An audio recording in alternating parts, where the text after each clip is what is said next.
Contagem regressiva ou progressiva? 3, 2, 1. Boa tarde a todas, bem-vindas a todas, melhor dizendo, bem-vindos a todos, né? E estamos iniciando essa nossa live, esse nosso ao vivo, né, do Instagram, Algo Muito Melhor.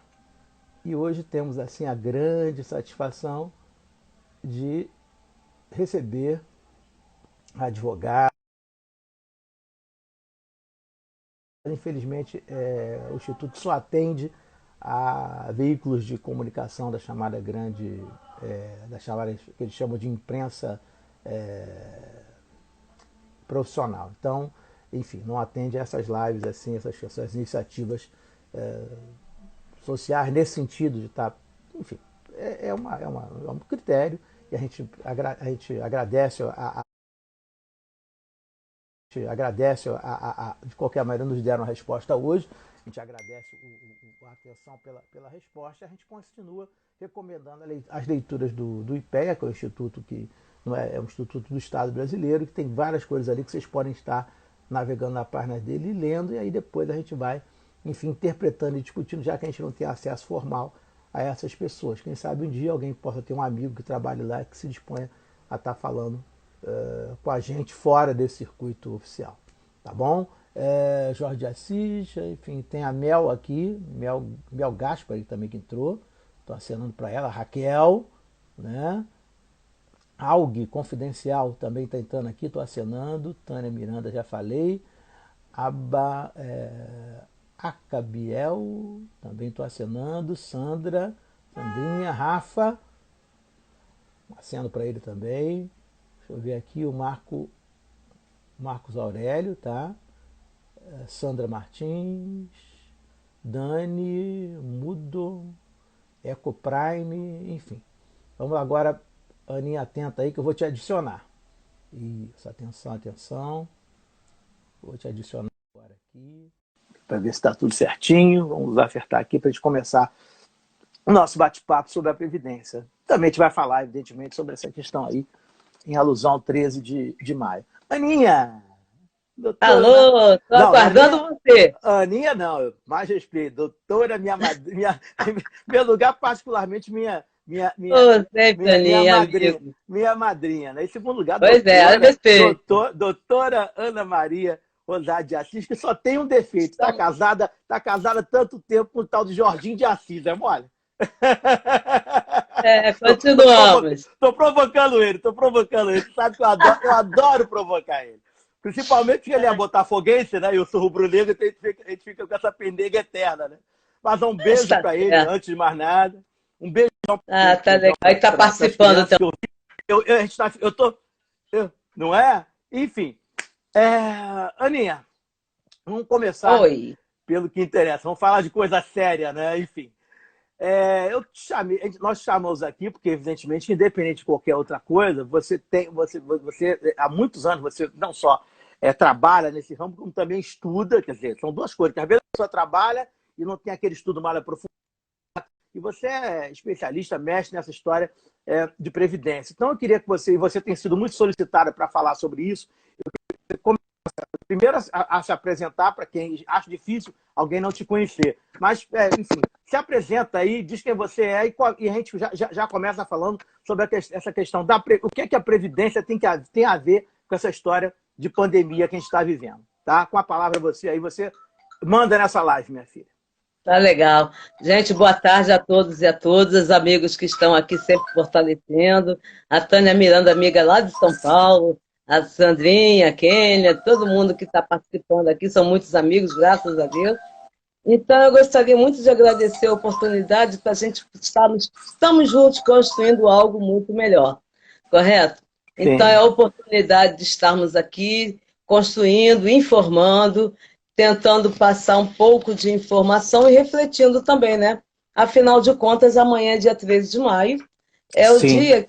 Exatamente. Então, tem muitas coisas interessantes para a gente discutir em cima do 13 de maio, pandemia. Tentarei fazer uma síntese, né? Porque é muita coisa para a gente conversar, mas, de qualquer maneira, agradeço a oportunidade de estar aqui com vocês para a gente conversar um pouquinho. Então, começando pelo 13 de maio, o 13 de maio é uma data que foi onde foi publicada a Lei Áurea, que foi extinta a escravidão do Brasil, não pediram para vir para cá, e o Estado, enquanto foi oportuno, nos utilizou da nossa força, nossa mão de obra, e depois simplesmente abandonou. Como no 13 de maio não foi feita nenhuma estrutura para proteger esta população que agora estava entregue à própria sorte, cada um foi se virando como pôde, indo para as favelas, indo para os moquiços, indo para onde podia estar, fazer seus ganhos, seus trabalhos, totalmente desprotegidos. E aí, em 1924, começa aqui no Brasil a história da Previdência Social, né, começa o embrião ainda com a Lei Eloy Chaves, para a gente chegar até hoje com muitos avanços e muitos retrocessos. Aí eu vou dar uma paradinha, vou ter que falar um pouquinho da nossa última reforma, que foi a emenda constitucional número 103, que se você pegar a lei hoje, você vai ler e você vai ver que ela voltou aos tempos da Lopes, que é a Lei Orgânica da Previdência Social de 1960, onde havia limite de idade para a aposentadoria especial tinha limite de idade, a mulher não tinha direito, recebia apenas a metade da pensão por morte, e você pega a legislação de hoje e a legislação do ano 60, realmente só piorou. Inclusive, ela está pior do que a dos anos 60. Então, feitas essas observações, eu acho interessante essa questão nossa da invisibilidade, que nós não somos vistos, e a importância de nós buscarmos o poder público. Por quê? Porque eu vi agora, nessa época de pandemia, eu vi o estado de Pernambuco, filas gigantescas de pessoas que estavam buscando tirar a carteira de identidade, cidadania. Então, as pessoas ainda não têm essa noção de que nós existimos e que nós temos que apresentar ao Estado: olha, estou presente e aqui estão meus documentos. Tá certo? Isso aí é para a gente começar, e eu vou aguardar você aí, o que a gente continua. Qual o caminho que nós vamos ver? Porque a live da Previdência é muito ampla, e aí a gente tem que ver o que vamos fazer, né? Então, aproveitando que estou falando da invisibilidade, eu gostaria sempre de aproveitar esse canal, construindo algo muito, muito melhor, para a gente falar um pouco da formalização. O que acontece? A Previdência Social é um seguro público em que você contribui para, lá na época que surgiu o infortúnio, seja através da doença, seja da incapacidade laboral, a morte. Então, o que acontece? Essa pessoa ter um substitutivo do seu trabalho. Ela está incapacitada para o trabalho, por exemplo, nasceu um bebê. Então, essa mãe tem o direito de cuidar do seu bebê, afastar-se por 120 dias. Então, lá vai estar presente o salário maternidade. E esse salário maternidade, ele só vai ser concedido para aquela pessoa que está contribuindo para a Previdência Social. Então, eu vou aproveitar essa oportunidade para construir algo muito melhor, de orientar quem quem está nos ouvindo, que também oriente a quem não pode ouvir, para que contribua, se formalize. O INSS ela tem faixas diferenciadas de contribuição. O empregado ele é compulsoriamente descontado do seu benefício, da sua remuneração, então é obrigação do empregador. Agora, o contribuinte individual, ele pode se inscrever em 3 faixas. Aquela pessoa que nós conhecemos que é pobre, muito pobre, ela é carente, a família vive em dificuldade, ela pode se inscrever. Primeiro, ela faz o cadastro no cadastro único, é através dos CRAs, que todos os municípios têm, da assistência social, e ela então vai estar habilitada, ela já vai entrar dentro dos programas governamentais. E ela, com essa inscrição, ela vai poder contribuir com 5% do salário mínimo, que é o total de R$ 52,25 por mês, para ela ter toda essa proteção social.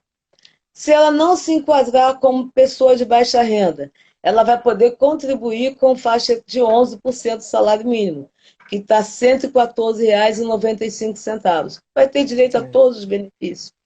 Ou então, se ela tiver... Só que os benefícios dessas duas categorias menores é na base de um salário mínimo. Então, não vai receber mais do que o salário mínimo. Agora, para quem pretende e pode pagar sobre 20%, esse aí vai receber uma renda, né, na época de fazer o benefício, o cálculo, e ela vai poder ter uma renda variável entre o mínimo e o máximo de salário de contribuição. Então, Sim. acho que isso é importantíssimo. E também os nossos trabalhadores formalizarem-se, quem exerce atividade que não é formal, o flanelinha, o catador de latas, de diversas coisas que tem, o que pode fazer? Formalize-se como microempreendedor individual, porque você vai pagar 5%.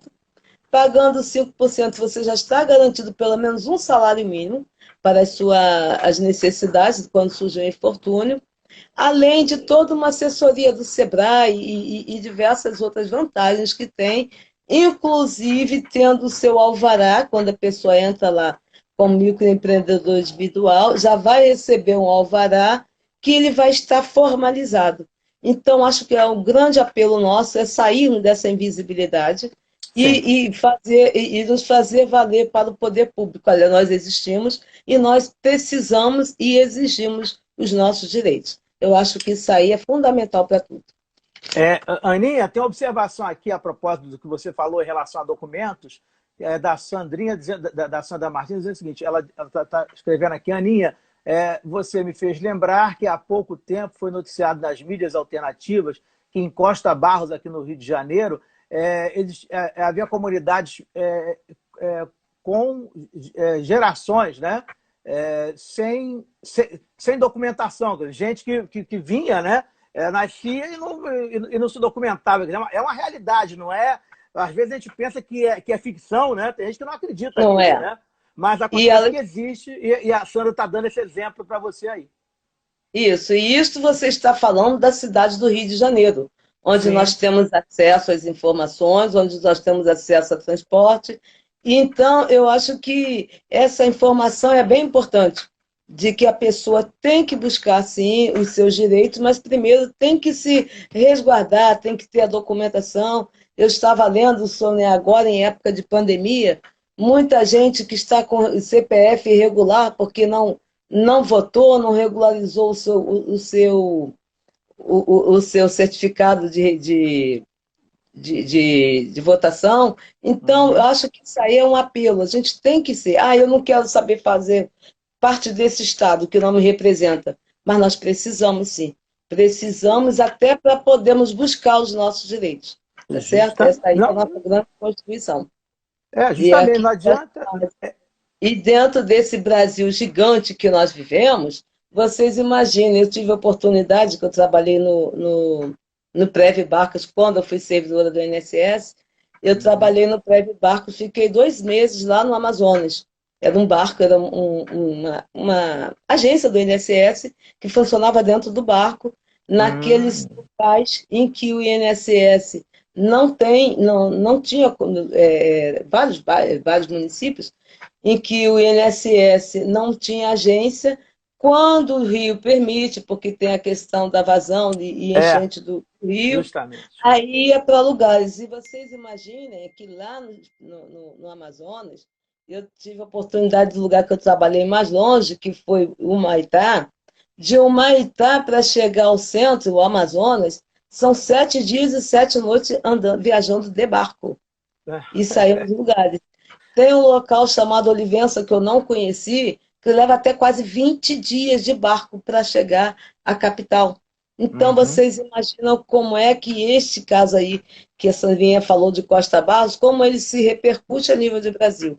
E como nós estamos falando numa live que pode ter muitos acessos, eu acho que a solidariedade começa um vai passando para o outro, para ver se construímos algo muito melhor para todo mundo. Não é Sim, mesmo? A Sandra está também te mandando outro recado, é assim, que ela está dizendo que, corroborando o que você está dizendo aí, está dizendo que o Estado brasileiro sabe dos bolsões invisíveis, né, entre aspas, e parece que investe nessa invisibilidade. Seria realmente isso? É uma pergunta que ela está já te repassando, acho que você já começou um pouco a responder.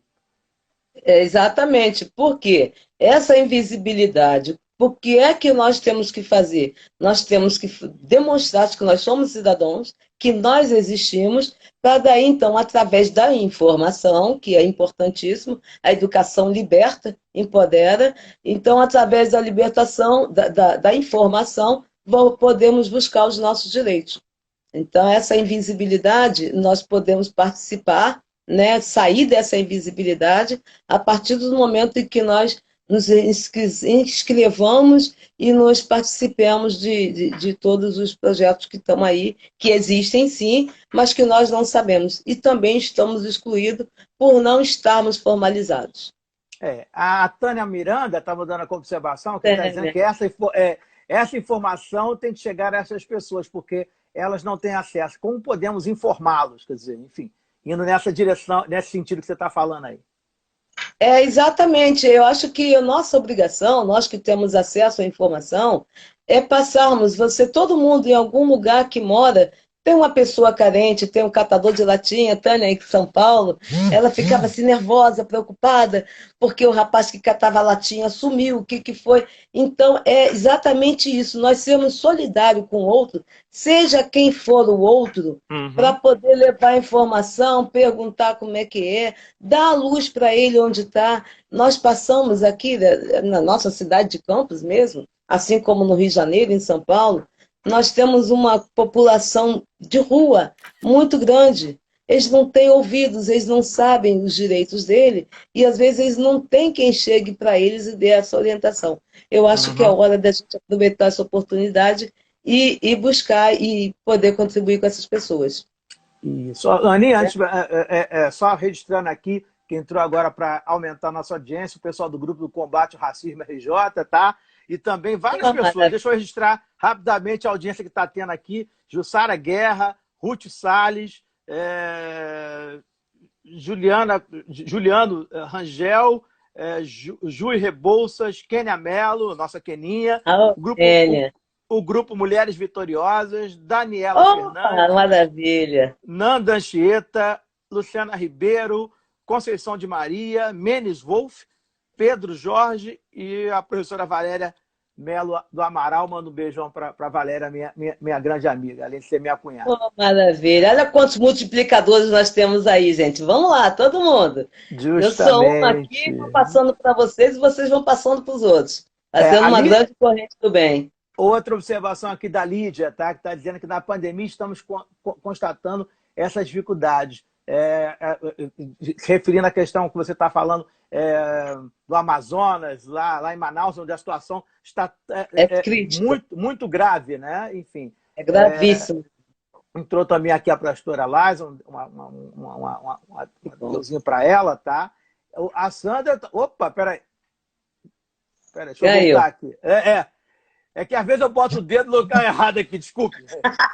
Mas o pessoal sabe que o dedo escorrega, mas tudo bem. Tá bom. A Sandra está dando... a Sandra aqui, nossa amiga, ela não te enche de observações. Está dizendo aqui, ela tem a honra de ter conseguido a aposentadoria através do trabalho da Ana Maria. E quando minha mãe faleceu, ela queria que meu pai recebesse a aposentadoria dela. Não pôde, a Ana pode falar. Se você pode falar sobre esse case aí, e também Moloso Assis é o Moluísio que está entrando, né? É o Moluísio, é meu filho. Meu Deus do céu. Obrigado, eu vi esse garoto pequenininho. Eu tô velho. Tá enorme, eu sou a menor da casa. Oi? Eu hoje sou a menor da casa. Mas é a comandante-chefe. É a comandante-chefe das Forças Desarmadas. Opa! Exato. Mas ela queria que você comentasse esse caso aí. Esse caso da Sandra, ela é assim, muito generosa, né? É aquela questão. É uma pessoa esclarecida, é uma pessoa que está no mundo do trabalho, mas que também, como a maioria de nós, não sabe os nossos direitos previdenciários. Por quê? Por que que ninguém sabe o direito que tem, se tem direito ou não? Porque nós não temos essa cultura. Quando a Constituição diz que a partir dos 16 anos, o menor já pode entrar no mercado de trabalho, está no artigo 7º da Constituição Federal. Só que não existe dentro do nosso programa escolar, não existe uma orientação para este cidadão. Ele entra no mercado de trabalho, ele só é cheio de energia, ele sabe que tem que trabalhar para produzir, porque é o dinheiro que dignifica, é o trabalho que vai dignificá-lo. Porém, ele não sabe dos direitos dele e das obrigações. Sim. Então, ele não procura os seus direitos, ele não sabe, ele precisa da solidariedade nossa para que passe para ele a importância de guardar aquele documento, a importância que tem aquela carteira profissional, a importância que tem de guardar. Então, você vê que o Estado não se preocupa em fazer uma rede de proteção verdadeira. Então, assim como na escravidão, nós saímos da escravidão, agora se vira. Então, você com 16 anos, você já pode trabalhar. Se vira e vai arrumar emprego. Agora, quais são os seus direitos? É a cultura do se vira, né? É a cultura do se vira. Então, o que a Sandrinha está falando é justamente isso. É uma situação que a pessoa fica tão perdida que ela não sabe os seus direitos. Então, nesse caso, realmente é necessário, em muitos dos casos, ter um advogado previdenciarista, uma pessoa que conheça o direito previdenciário, porque o direito previdenciário ele é muito dinâmico, é um direito dinâmico, ele avanços e retrocessos, em muitas das vezes. Então, o direito que tem. Aí ela falou, mas eu não sabia que meu pai tinha direito à pensão. Por que que o pai tem direito à pensão? Porque a Constituição, no artigo 5º, diz que homens e mulheres são iguais em todos os direitos.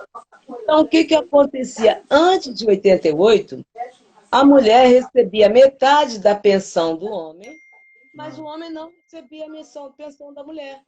E essa cultura, ela ficou até os dias de hoje. Muita gente me liga para a Jorginho, olha, eu estou querendo me casar, mas se eu casar eu vou perder direito à minha pensão. Então, são informações que a pessoa tem lá da década de 60 e que vai se perpetuando e hoje fica perdida. Então, acho que é importante essa oportunidade que nós estamos tendo de construir algo muito melhor para todos e cada um dá uma orientação para outro.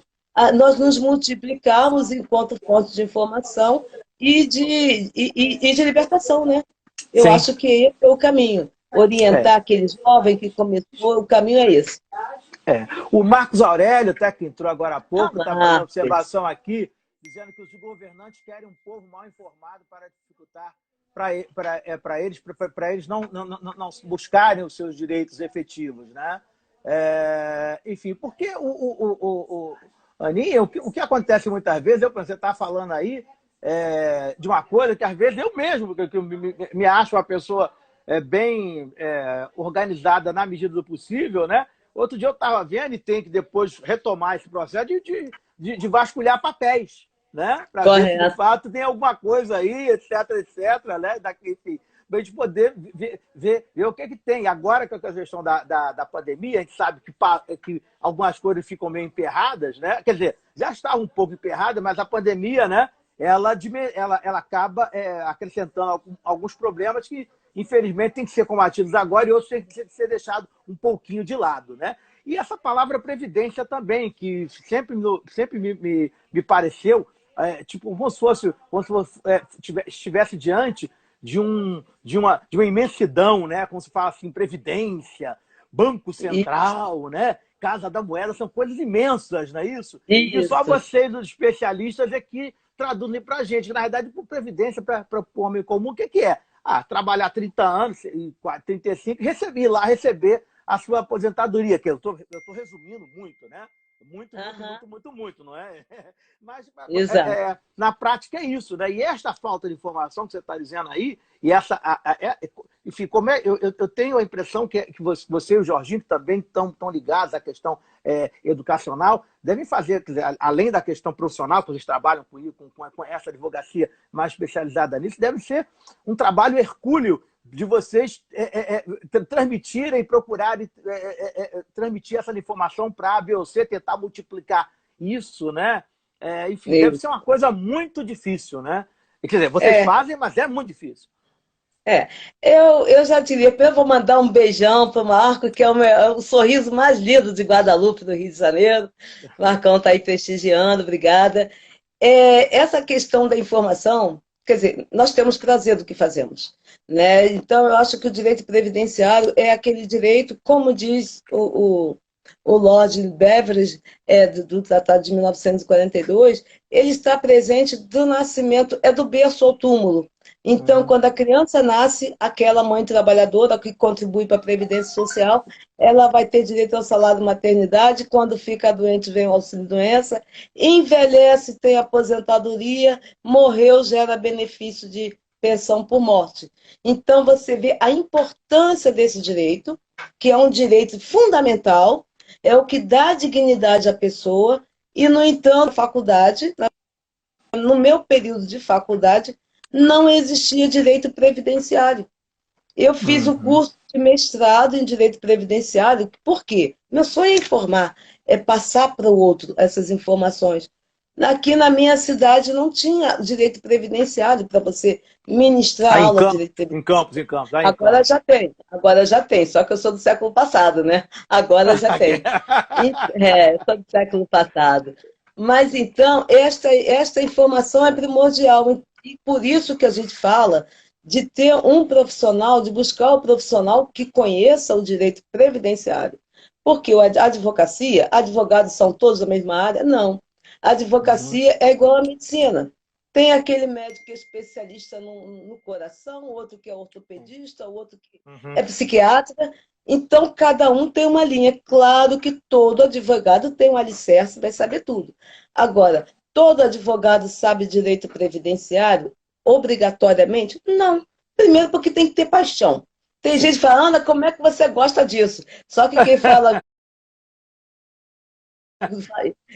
isso para mim está fazendo inventário. Pelo amor de Deus, me deixa isso quieta. Então, é questão de paixão, né?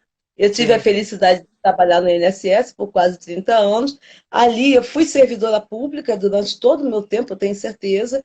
A nossa filosofia de servidor era de servir ao público, e nós Sim. ficávamos brigando o tempo todo para ver onde que buscava o direito daquele cidadão, que é realmente a proteção. A previdência é proteção.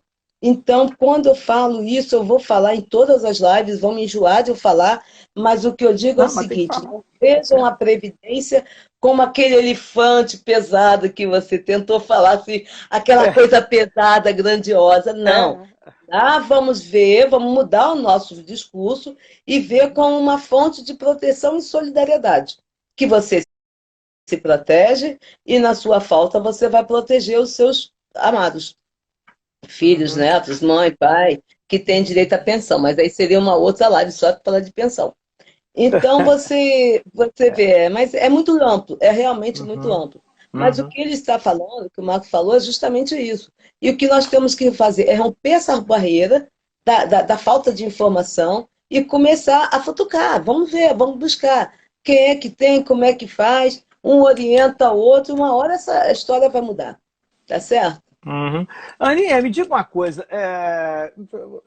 Essa questão na minha cabeça, que é a minha cabeça muito ligada à política, ligada à questão pública, tá na realidade, eu particularmente acho que a Previdência devia ser uma coisa pública, tá? Uma coisa, mas existe a chamada Previdência privada, correto? Enfim, deram esse nome, etc.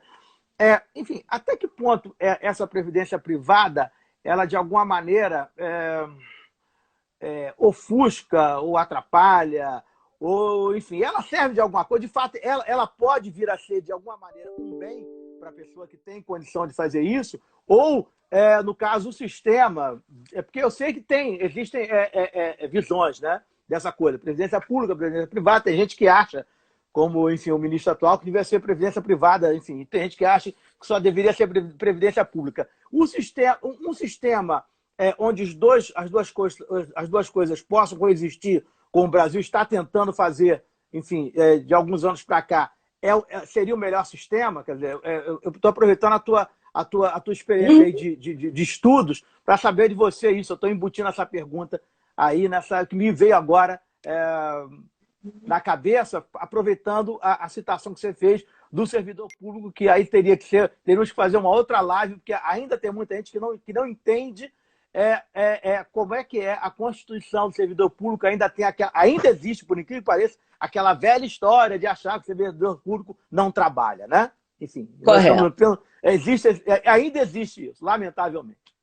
Existe essa ideia, mas aí a gente teria que fazer uma retrospectiva histórica, porque o servidor público do passado, quem era o servidor público do passado? Era o QI. Como é que era o ingresso num serviço público? Você conhecia alguém que te colocava lá, não tinha concurso, o mérito era o conhecimento. Justamente. O que acontece hoje? Era o famoso pistolão. Isso. Em 84, eu entrei pelo INSS, concursada, fiz concurso, comecei a minha vida previdenciária lá em Araruama, aqui no Rio de Janeiro. Eu fui concursada, precisei estudar, e a proporção que entrou a Constituição em 88, isso foi em 84, eu sou do século passado, antes da Constituição. Aí, a partir de 88, veio o artigo 37, que diz que o serviço público deve ser composto por servidores aprovados através de provas e títulos. Então, a ideia daquele servidor público que realmente não tinha competência, muitas vezes não tinha nem escolaridade, acabou. Então, hoje, o servidor público, ele serve. Nós estamos em plena pandemia, o INSS, as agências estão fechadas, mas os servidores estão trabalhando em home office.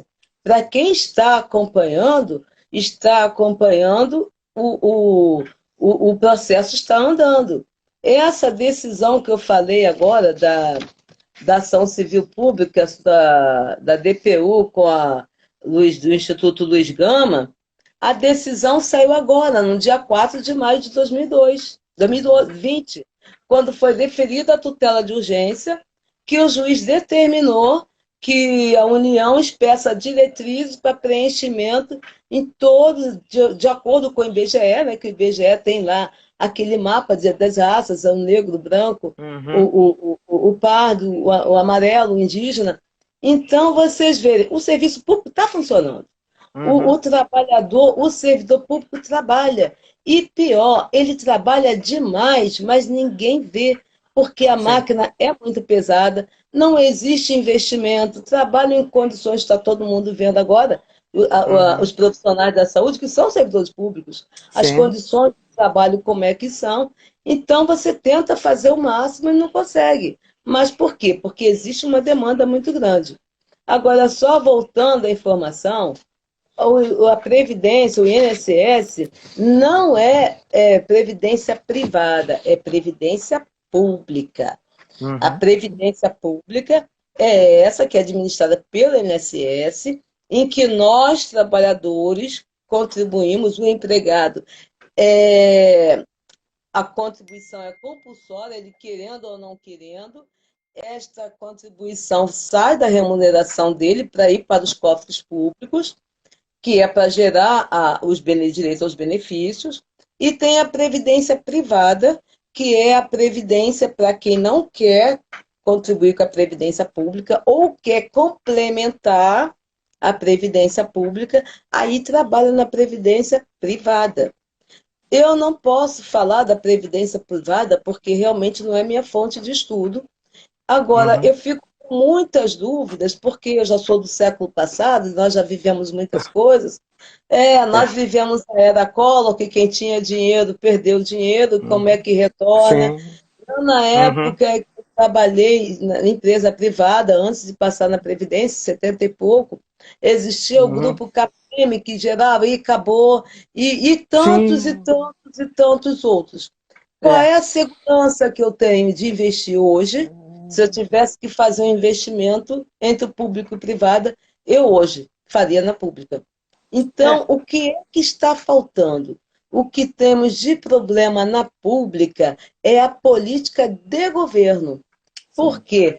A Previdência, precisaríamos de uma live para falar do início, desde 1924, quando começou, na época, os institutos de aposentadorias e pensão, depois eram institutos, e depois até chegar à Previdência Social. Até que chegou em 1960, tinha aquele volume enorme de dinheiro, de todas as contribuições, aí o governo falou, espera aí que eu vou entrar nesse caldeirão. É aí que começa o declínio, digo eu, o declínio da previdência pública. Por quê? Os governantes da época, eles começaram a utilizar esse dinheiro, que foi fruto da poupança de trabalhadores, que inicialmente era por categoria profissional, então Sim. eram legislações distintas, cada um tinha direito a um benefício diferente do outro, de acordo com a força da categoria profissional. Então, essa previdência pública depois foi unificada. A partir daí, o governo começou a participar. Tem estudos aí, quem quiser fazer pesquisas, pode fazer pesquisa que o dinheiro da Previdência abriu a Transamazônica, que não vai para Sim. lugar nenhum, que eu estive lá, eu vi, eu Uhum. andei lá. Construiu a Uhum. ponte Rio-Niterói e diversas outras obras públicas Sim. que não tem. Então, eu vou só aproveitar esse gancho para dizer que tem a Lei 8.213, é a Lei de Benefício da Previdência, que é a lei que gere os benefícios. É toda a orientação regulamenta todos os benefícios. E tem a Lei 8.812, que é a lei de custeio. Então, a 12 diz, olha, de onde vamos arrecadar os recursos? Está Sim. aqui. Aí, a 13, vamos gastar os recursos aqui. Então, a Lei 8.212, que é de 1991, é no mesmo dia as duas, é de 1991, havia uma previsão no artigo 6º de que esta seria, naquela época, formado o Conselho Nacional de Seguridade Social, que aí abrange seguridade social. Aí é previdência, assistência e saúde. É o grande guarda-chuva que está na Constituição, que seria para nós todos termos a nossa proteção social. Sim. Então, o que, que aconteceu? Havia previsão da criação desse Conselho Nacional. E lá no artigo acho que 92, havia uma das atribuições desse conselho, era justamente ele cobrar da União, vocês podem pegar 8.212/91, vocês vão ver lá que havia previsão deste conselho, que era Uhum. formado pelos sindicatos, pelos jornalistas, pelos trabalhadores, Sim. era de fazer o levantamento do débito da União para a Seguridade Social. Então, foi isso em 91, o tempo foi passando, até que em 2001, através de uma medida provisória, Uhum. esse artigo simplesmente foi revogado. E quem cobrou de quem? Agora não tem quem cobre, É. entendeu? Então, você vê que é tudo questão de governo. Sim. Qual é o direito que você quer, qual vai ser o Brasil que a gente quer. Então, aí entra a fonte de informação, porque pouquíssimas pessoas sabem disso, entendeu? Eu sou uma Uhum. privilegiada que sei, e cadê a força que não teve? Simplesmente foi extinto, acabou, quer dizer, antes de nascer já foi revogado, É. tá bom? Aproveitei essa inspiração aqui para dar. Não, perfeito. Eu queria registrar também, mais uma vez, o Marcos Aurélio que já registrei, Luísa Machado, Arthur Olha, Apron, Isa. Bia, ver se eu entendi direito, é Bia Viana, né? E o grupo PT Muritiba, enfim. Tá? E tem uma observação aqui da Nanda Anchieta, ela está dizendo, pelo que você já tinha falado, que é verdade, não existe a informação na base escolar, então as crianças não sabem seus direitos, somente as suas obrigações. Aí ela completa dizendo que, infelizmente, essa coisa acontece. Vamos ver aqui se tem mais observação aqui da Ruth Salles, né? Mandando um abraço para você. Parabéns, essas Obrigada, lives têm sido um espaço de informação para o nosso povo preto. Obrigado, Ruth, tá?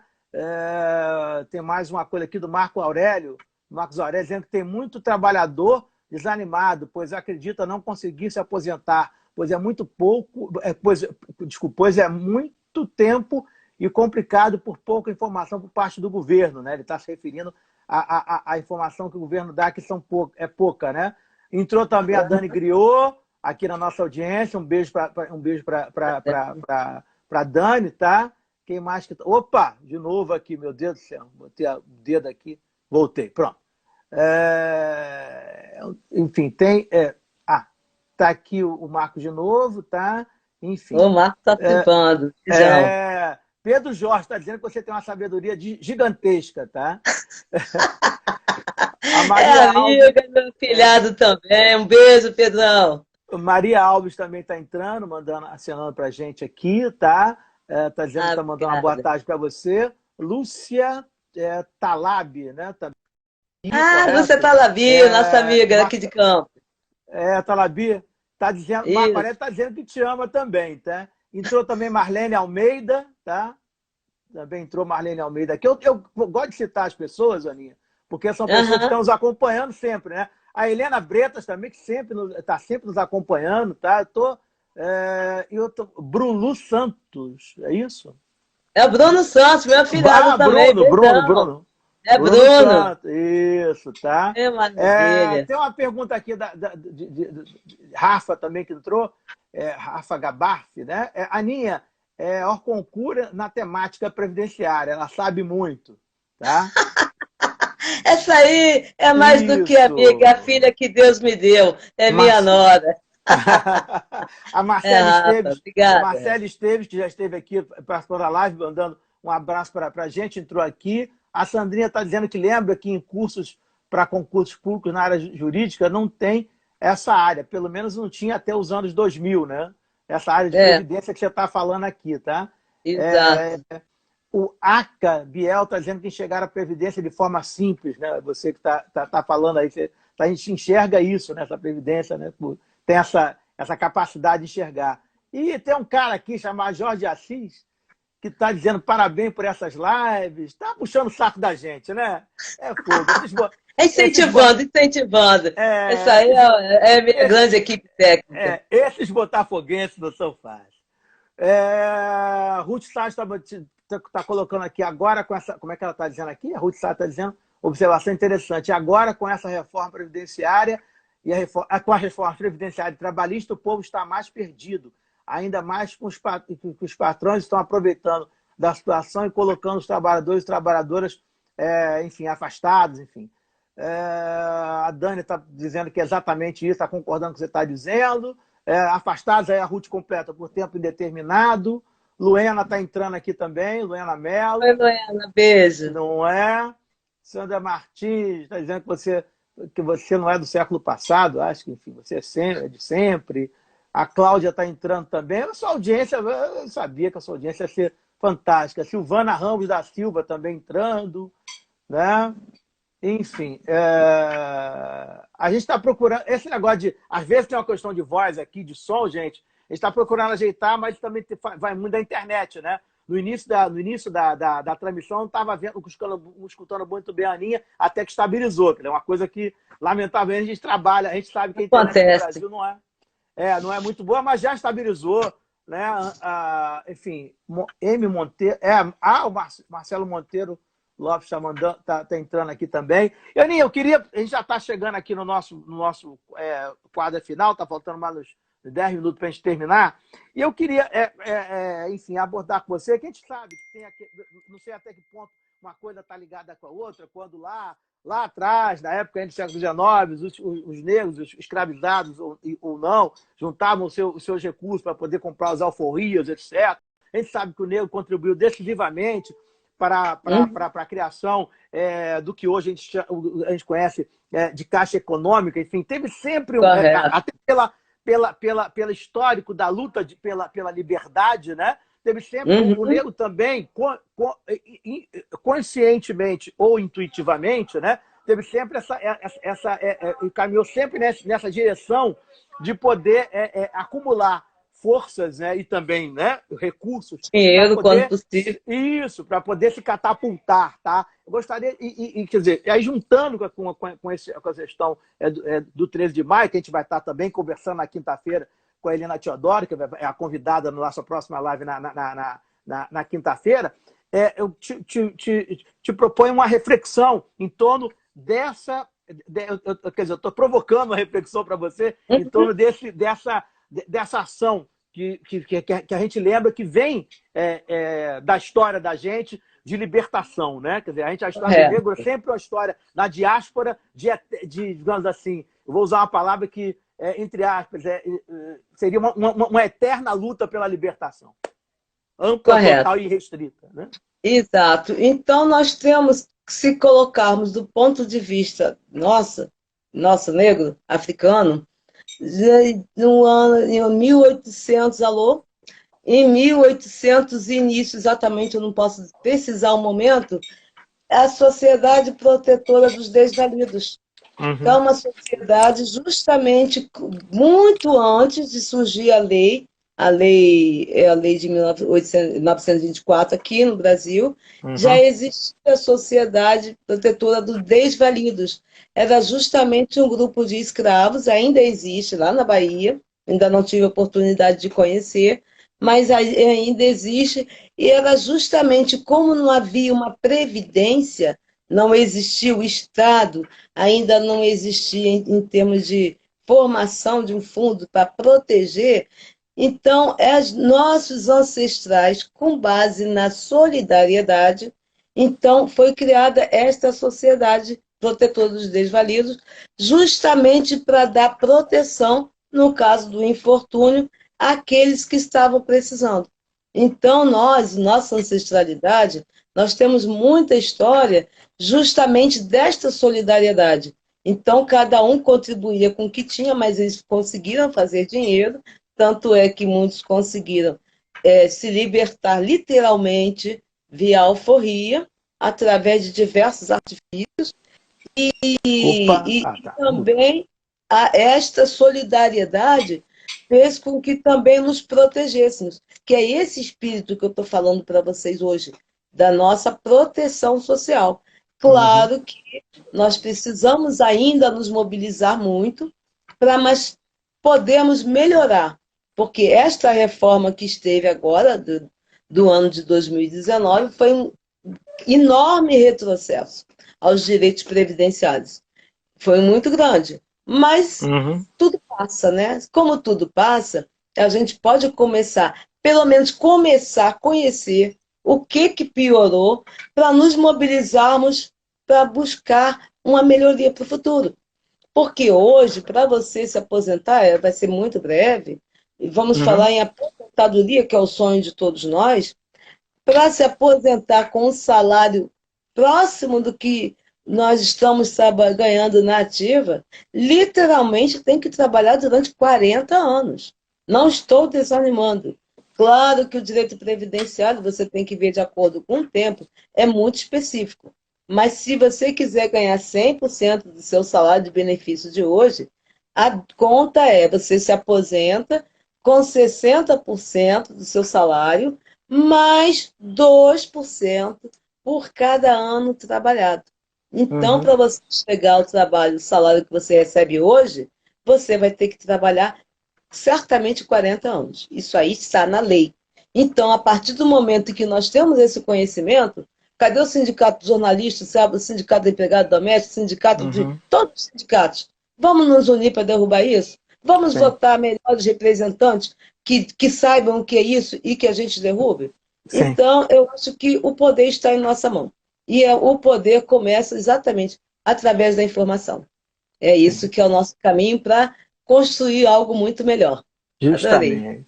O Marcos Aurélio está mandando uma observação aqui que em relação deixa eu ver aqui, em relação ao direito adquirido, qual é o grupo de trabalhador que tem direito, pois o governo nos informou pouco. Enfim, e também Maria Alves está dizendo que é a Carminha de Campos, mandando um abraço para você. Entrou o grupo Obrigada. Ecoprime, Clementino também, que sempre nos assiste, Gabriel também, já acenei, e Tami Alcântara também na nossa audiência. A observação aí do Marcos, eu queria que você comentasse aí para... Olha, a questão do direito adquirido, eu não posso tratar assim, porque é uma coisa bem específica. Sim. O que seria o direito adquirido? O direito adquirido é o seguinte: a emenda constitucional número 103 entrou em vigência no dia 13/11/2019. Então, aquela pessoa que já estava inserida no sistema, já está contribuindo, como é o caso do Marcos, você, eu. Então, esta pessoa já tem aqueles direitos adquiridos. Imagine que até o dia 12 de novembro, essa pessoa já tenha completo os 35 anos.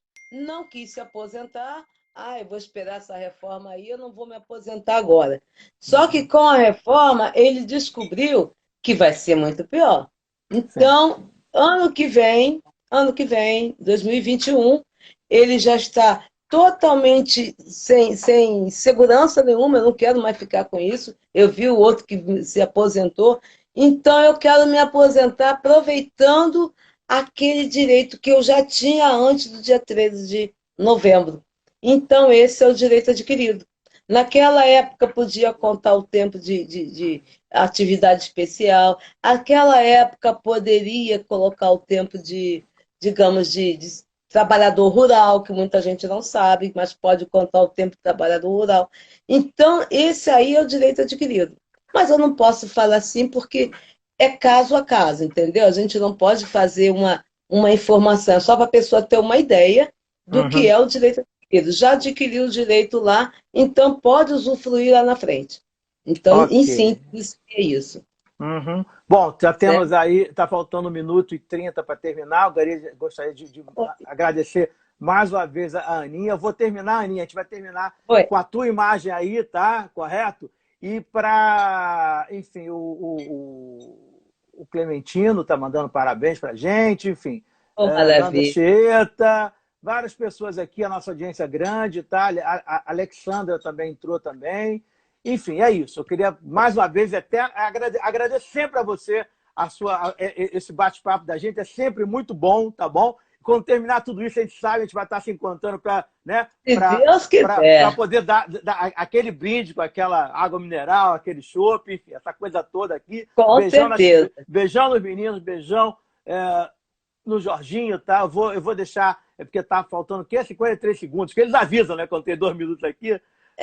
E é isso. Eu gostaria de convidar mais uma vez para a próxima quinta-feira, a partir de 4h30 da tarde. Vamos estar aqui nessa live do Instagram, Algo Muito Melhor, falando com a Helena Te Adoro, também nos remetendo ao 13 de maio. Também no sábado, já está confirmada a presença também no sábado, às 4h30 da tarde. Às 4h30 da atriz Dani Ornelas, tá? Então teremos... Nessa semana começamos com a grande mulher, né? Que a Aninha, a professora Helena Te Adoro, não precisa falar mais nada, vamos concluir com a Dani. E no sábado, aquela live especial livre, 11h30 da noite também, que a gente vai fazer uma bagunça repercutindo o baile do Filó, que vai estar de 9h da noite às 10h30 da noite, baile do Filó, lá no Cult, na internet. Beijos para todos. Tchau, tchau.